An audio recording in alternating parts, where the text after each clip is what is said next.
সবাইকে। New year উপলক্ষে আমরা এবার একটু ঘুরতে বেরিয়ে পড়েছি আমাদের পাল্টান নিয়ে। এই যে মিস্টার সাহা, আর ওই যে নীলাদ্রি, রিয়া, আর ওই যে ইউভান, আর কিয়ান আছে ওর পিপি মিশনের গাড়িতে। নিউ ইয়ারের দিন মানে নিউ ইয়ারের প্রথম দিনটায় হঠাৎ করে বেলা 11টার সময় ফোনে সব কিছু প্ল্যান হলো যে আমরা একটু বেরোবো ঘুরতে, আর খাওয়া দাওয়াটা লাঞ্চটা বাইরেই করব। তাই বেরিয়ে পড়লাম। আমাদের সঙ্গে যাচ্ছে রিয়া, নীলাদ্রি, সোমা, চন্দনদা, গুনগুন, ইউভান, কিয়ান, মিস্টার সাহা আর আমি। দুটো গাড়ি আছে। আর এই যে আধা রাস্তায় দাঁড়িয়ে এবার প্ল্যানিং চলছিল যে কোথায় যাওয়া যায়। অ্যাকচুয়ালি আমরা কোনো প্ল্যান ছাড়াই বেরিয়ে পড়েছি। তো অনেক কিছু চিন্তাভাবনা করার পর আমরা এবার যাচ্ছি বঙাইগাঁওর দিকে। বঙাইগাঁও গিয়ে একটু ঘোরাঘুরি করে ওখানে খাওয়া দাওয়া করে তারপর আমরা চলে আসব। তো চলো যাওয়া যাক। আর ওই যে দেখো কিয়ান কিন্তু ওর পিপি পিছনের গাড়িতে চড়ে বসেছে। ওর পিপি পিছন এলে ওর কিছুই চাই না। বাইরে দেখো কি সুন্দর ঝলমলে রোদ, আর শীতের দিনে না এই রোদটা গায়ে লাগলে দারুণ লাগে, মানে একদম রিল্যাক্সিং লাগে। আর গরমের দিনে ওরে বাবা, সেটা তো আর বলারই না। পৌঁছে গেলাম মানিকপুর। মানিকপুরের এই ফ্লাইওভারটা কিন্তু দারুণ লাগে না, মানে রাতে আরও বেশি ভালো লাগে। সব লাইটগুলো যখন জ্বলে তখন আরও দেখতে দারুণ লাগে। তো চলো যেতে থাকি। আর গল্পগুজব চলছিল। আর এই যে মাঝে মধ্যে ওদের গাড়ি আমরা ক্রস করছি, আমাদের গাড়ি ওরা ক্রস করছে। বিজনি পাওয়ার আগে নীলাদ্রি গাড়ি থামিয়ে কমলা লেবু নিয়ে এলো, আর আমরা গাড়িতে বসে বসে কমলা লেবু খাচ্ছিলাম, আর ইউভানকেও একটু একটু খাইয়ে দিচ্ছিলাম। তো এই চলছিল, খেতে খেতে গল্প করতে করতে আমাদের জার্নি কিন্তু ভালোই চলছিল।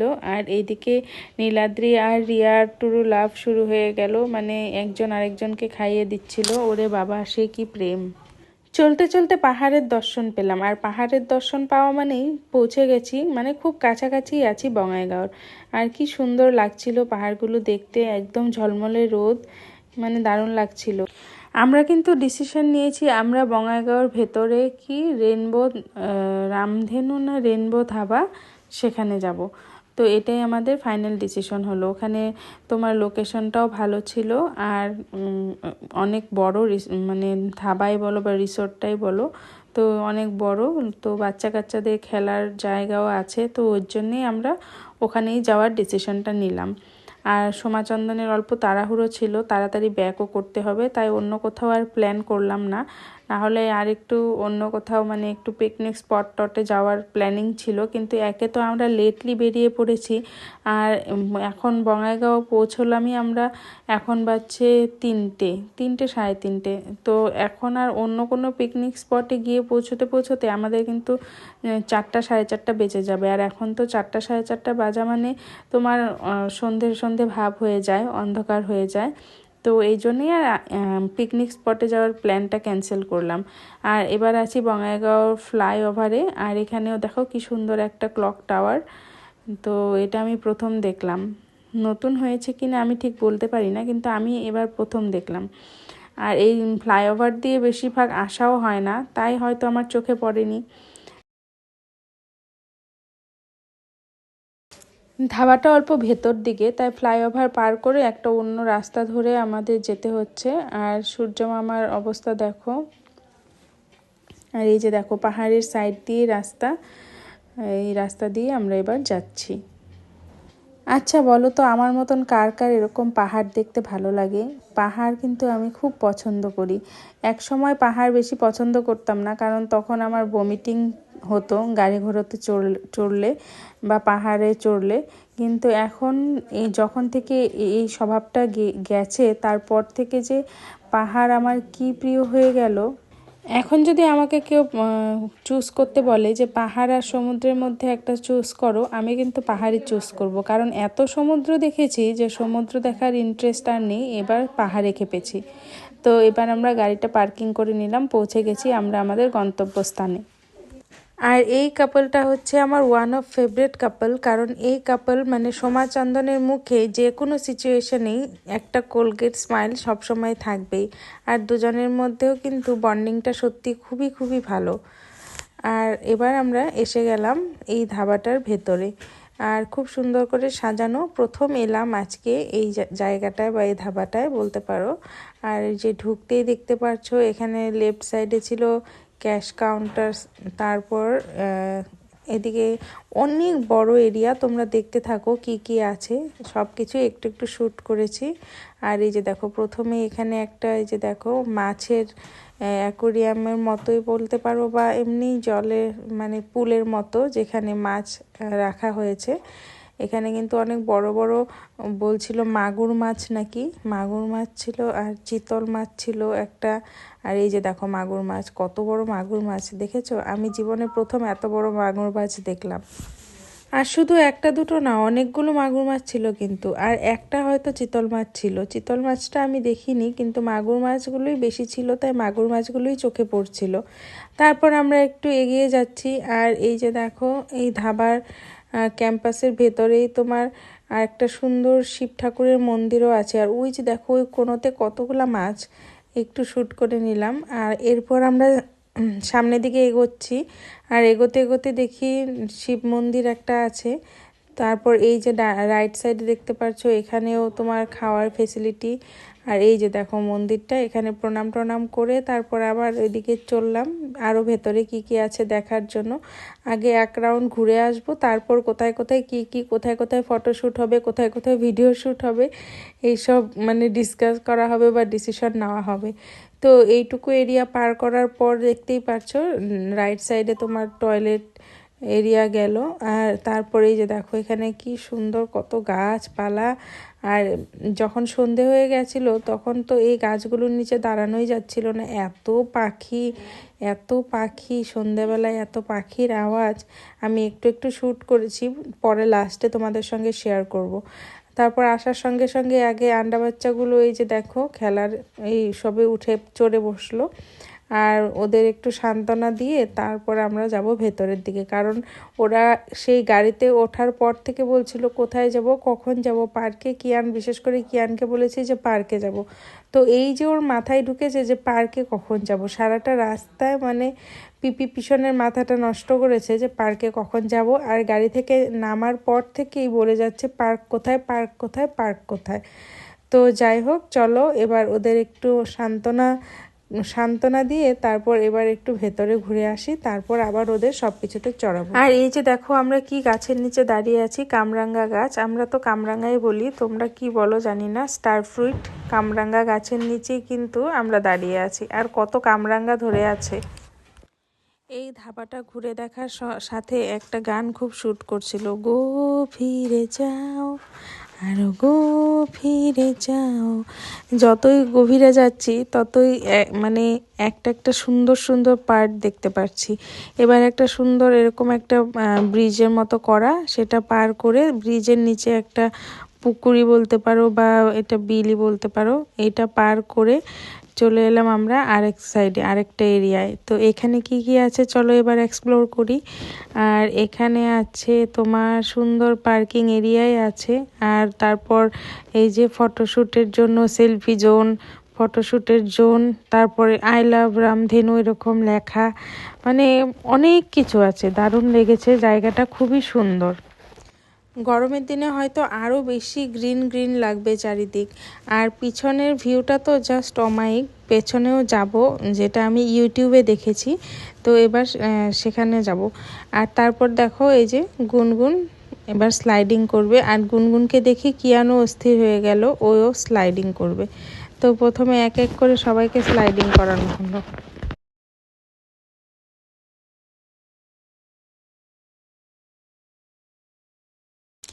এর আগে যে ব্রিজটা পার হলাম সেই ব্রিজটা ছিল লোহার ব্রিজ, আর এবার দেখো এই পুকুরটা বা বিলটার উপরে সম্পূর্ণ এইটুকু বাঁশের ব্রিজ।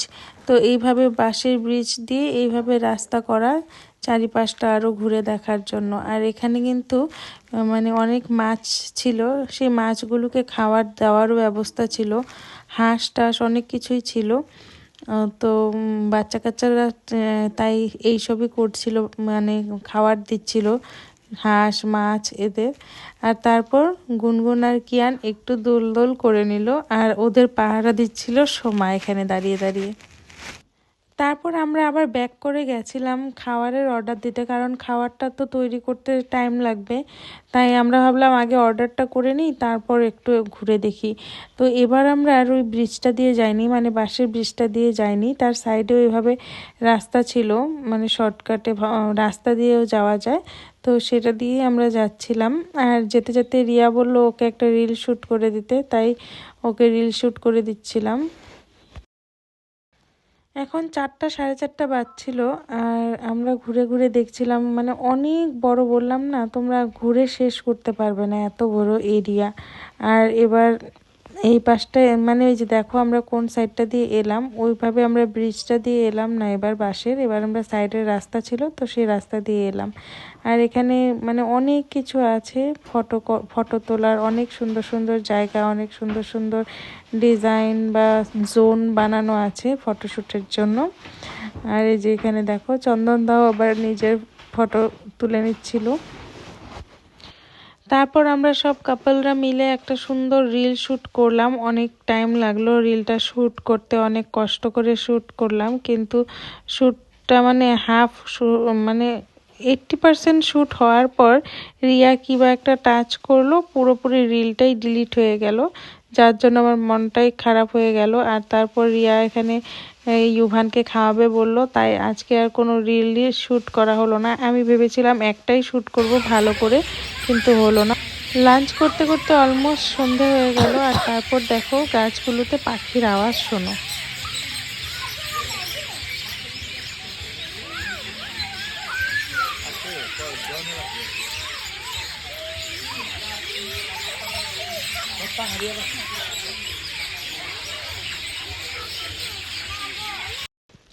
আমাদের তো খাওয়া দাওয়া হয়ে গেছে, খাওয়া দাওয়ার পর একটু রেস্ট নিয়ে একটু ঘোরাঘুরি করে এবার আমরা চলে যাচ্ছি। আর আমরা আমাদের লাঞ্চ মেনুতে কি কি ছিল বলে দিচ্ছি। লাঞ্চ মেনুতে আমি আর মিস্টার সাহা নিয়েছিলাম চিলি চিকেন আর রুটি, সোমা আর চন্দনদা ওরা নিয়েছে থালি আর সঙ্গে মাটন, আর নীলাদ্রি আর রিয়া নিয়েছে মটর পোলাও আর সঙ্গে মাটন। আর তারপর যাওয়ার পথে আবারও এই যে মাছ দেখা হলো, কিয়ানের খুব ভালো লেগেছে মাছগুলো দেখে। আর এবার আমরা আমাদের সত্যি কথা বলতে অনেস্টলি স্পিকিং ধাবাটা ঘুরে খুব ভালো লেগেছে, কিন্তু খাওয়ারটা একদমই ভালো লাগেনি, তাই আমরা কেউই ভালো করে খেতে পারিনি। আর তাই আমরা ভাবলাম একটু কেএফসিতে যাব, আর তাই বঙ্গাইগাঁওর ওপর দিয়ে কেএফসিতে ঢুকবো। কেএফসি বলতে ইউনিভার্সাল স্টুডিও, এর আগে যখন আমরা মুভি দেখতে এসেছিলাম যে মলটাতে, সেখানে আছে কেএফসি। তো চলে এলাম ইউনিভার্সাল স্টুডিও মলের সামনে, আর ওই যে কেএফসি। তো আমরা সবাই কেএফসিতে যাব আর প্যাকিং করে নিয়ে নেব, কারণ বললাম সোমাচন্দনের হচ্ছে তোমার তারা আছে, আর আমাদেরও রাত্রে নেমন্ত্রণ আছে। কোথায় নেমন্ত্রণ আছে সেটা না হয় একটু পরেই বলছি, দেখতে থাকো পুরো ব্লগটা। নিউ ইয়ারের প্রথম দিনটা কিন্তু সারাটা দিন ঘোরাঘুরি খাওয়া দাওয়া করতে করতেই কাটলো। আর প্রথমে আমরা ঢুকে পড়লাম ভেতরে, আর তারপর অর্ডার করে দিলাম কেএফসির আমার all time favourite chicken popcorn. তো সেটাই তিনটা নেওয়া হবে, আর আমরা গাড়িতে খেতে খেতে চলে যাব, কারণ আমাদের বসে খাওয়ার মতন সময় একদমই নেই, আর এনার্জিও নেই, কারণ বাড়ি গিয়ে রেস্ট নিয়ে তারপর আবার আরেকটা নেমন্ত্রণে যেতে হবে। তারপর কেএফসি চিকেন পপকর্ন খেতে খেতেই আমরা সুন্দর করে বাড়ি পৌঁছে গেলাম। আর বাড়ি পৌঁছে রেস্ট টেস্ট নেওয়ার পর কিয়ানকে ডিনার করানোর পর রাত্রি 10টার সময় আমি এবার রেডি হয়ে নিয়েছি। আমি যাব আমার বড় পিসির বাড়ি। বড় পিসির বাড়ি যাওয়ার কারণ হচ্ছে আজকে আমার বড়দাদার বার্থডে। কিয়ানকে রেখে এসেছি কারণ সারাদিনে অনেক টায়ার্ড আর ঘুমোয়নি ভালো করে, তাই ডিনার করে মা বাবার কাছে রেখে এসেছি। আর রিয়াও হচ্ছে ইউভানকে রেখে এসেছে। তো পিসির বাড়ি আসার পর প্রথমেই আমাদের পায়েস দিল। বড়দাদার বার্থডে আজকে, বার্থডে উপলক্ষে এমনি মানে তেমন কিছু না, জাস্ট ঘরের সবাই মিলে একটা পিকনিকের মতন হচ্ছে নিচে, আর তাই আমাদেরও আসতে বললো পিসি, আর আমরাও চলে এলাম। এখানে আসার পর হলো কেক কাটিং, আর পায়েসটা দারুণ টেস্টি হয়েছিল।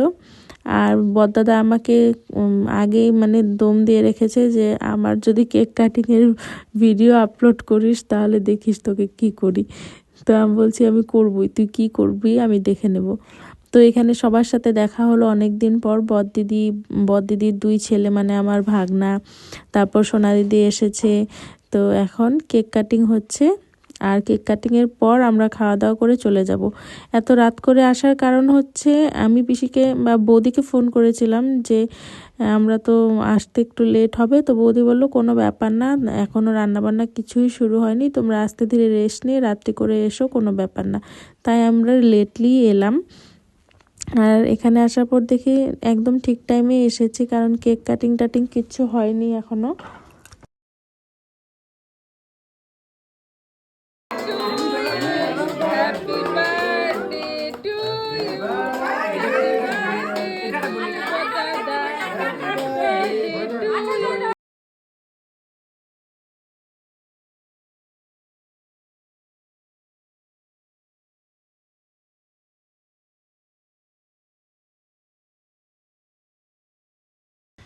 অ্যাকচুয়ালি বড়দাদা কেকই কাটতে চাইছিল না, লজ্জায় সবাই মিলে জোর জবরদস্তি করে অনেক বুঝিয়ে টুঝিয়ে কেক কাটানো হচ্ছে।